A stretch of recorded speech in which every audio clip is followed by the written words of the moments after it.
What's up, folks, and welcome back to Dyce Reacts. We are staying in London, England tonight. Oh yeah, we are going to be checking out why Americans need this one shocking thing with every drink and Brits don't. Very much that checks one out. We ain't going to waste no more time. We're just going to get right into it, folks. We're going to get right into it. Oh yeah.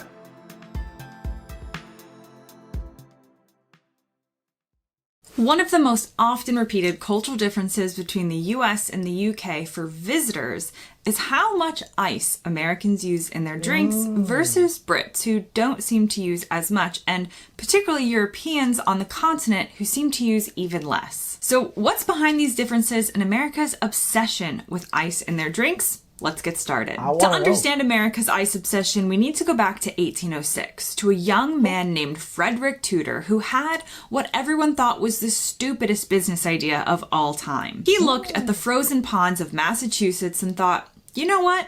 I'm going to ship this ice to the Caribbean. Picture the reactions. This was 1806. We're talking about cutting blocks of ice with hand tools, wrapping them in sawdust, and putting them on sailing ships for journeys that could take months. People called him crazy, and his own family thought he'd lost his mind. But he was about to accidentally invent America's relationship with cold drinks. The first shipments were disasters, as you might expect. Ice melted, ships were delayed, and he lost fortune after fortune. But here's the thing about obsessed entrepreneurs. They don't quit. Tudor spent years perfecting ice harvesting, developing better installation techniques, and most importantly, creating demand. He didn't just sell ice, he was starting to sell the idea that drinks should be served cold. By the 1820s, Tudor's ice houses were popping up all over the American South. By the 1840s, he was shipping New England ice to India, a journey of 4 months where somehow, miraculously, enough ice survived to make the venture profitable. And now, Americans in hot southern states who had never experienced truly cold beverages suddenly couldn't imagine life without them. The infrastructure didn't just deliver ice, it built American expectation. Now, while America was building this massive, weird ice empire. This is hella interesting. Sometimes you don't think of how certain things develop or how it came into being, like ice. You would think that it was something that everybody just knew. Like it just is so crazy that it took someone to actually do that. It just ice looks like something that was like, to have a cold drink look like something that would be the norm. So I'm wondering, when did the refrigerator came into being? Based on what she's saying there, like a refrigerator. I'm gonna take it back just a bit. American expectation. Now, while America was building this massive, weird ice empire, what was happening in Britain? Well, mostly not much. Britain had a few things working against it in the ice game. First, the climate. Britain's maritime climate meant that really hard freezes were rare and unpredictable. You might get a good ice harvest one winter and nothing for the next 3 years. Second, and this is crucial, Britain already had a deeply established pub culture built around drinks served at cellar temperature.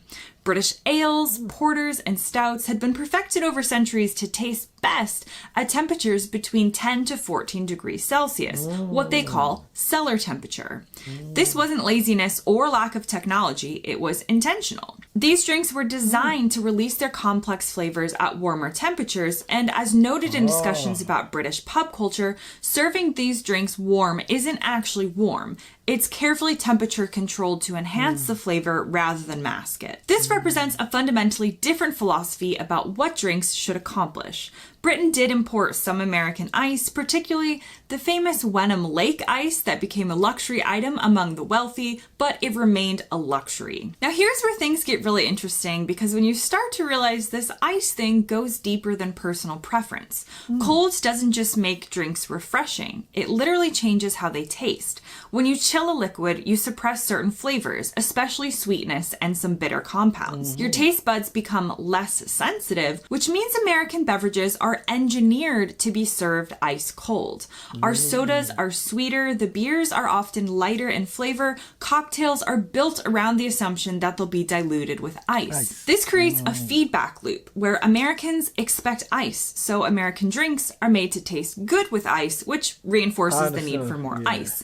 Brits expect room temperature, which means that British drinks are engineered to taste good at room temperature, which makes ice seem counterproductive. So basically, the expectations are different based on how each country produces their alcohol, the drinks.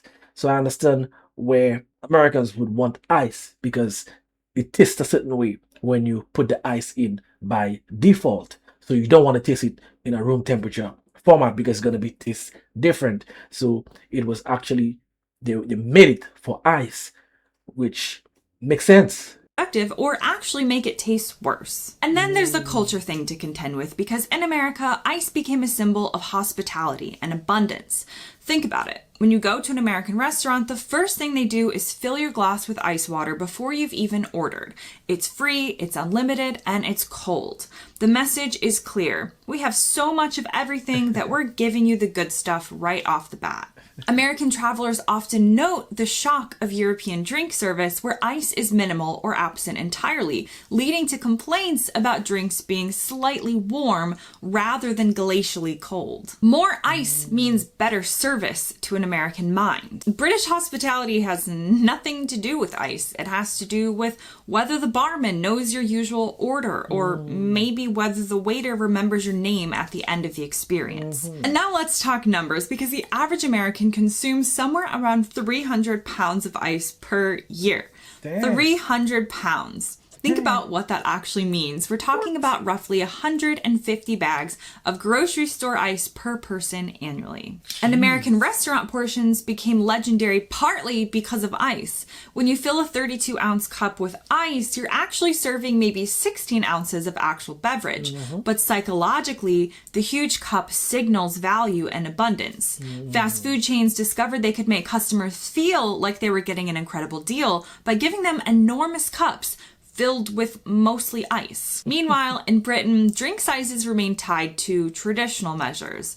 A pint is a pint. That's 20 imperial ounces of actual beer. A pint is a pint. That's 20 imperial ounces of actual beer, not ice. British customers would revolt. Well, they wouldn't really revolt, but they might complain if you gave them a large drink that was half ice. And as we mentioned, when it comes to geography, America's ice obsession is easy to understand. The United States has some of the most extreme temperature variations on Earth. We've got desert states where summer temperatures regularly hit 43 degrees Celsius, and northern states where it drops to negative 40 Celsius. When you're dealing with Phoenix in July or Houston in August, ice isn't just nice to have, it's practically medicinal. Cold drinks became a survival mechanism, like air conditioning, though that didn't come along until much later. In the beginning, cold beverages were one of the few ways to cool down internally.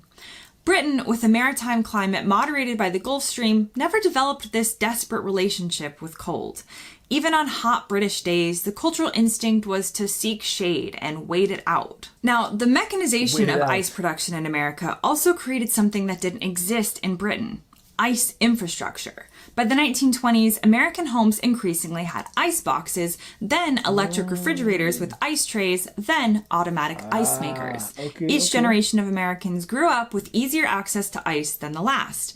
British homes developed along different lines. The traditional British kitchen was organized around the pantry and the larder. Cool, stone-floored rooms designed to keep food fresh without freezing it.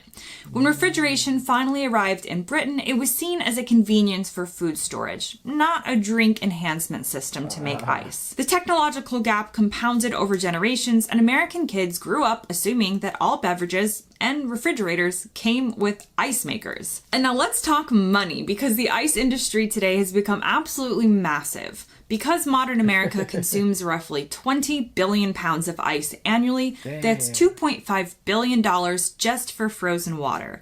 Ice machines, ice delivery, specialty ice shapes, craft ice for cocktails. We've created an entire economy around it that barely exists elsewhere in the world. British ice consumption is so low that statistics are very hard to find, but industry estimates suggest it's roughly 90% lower than American consumption.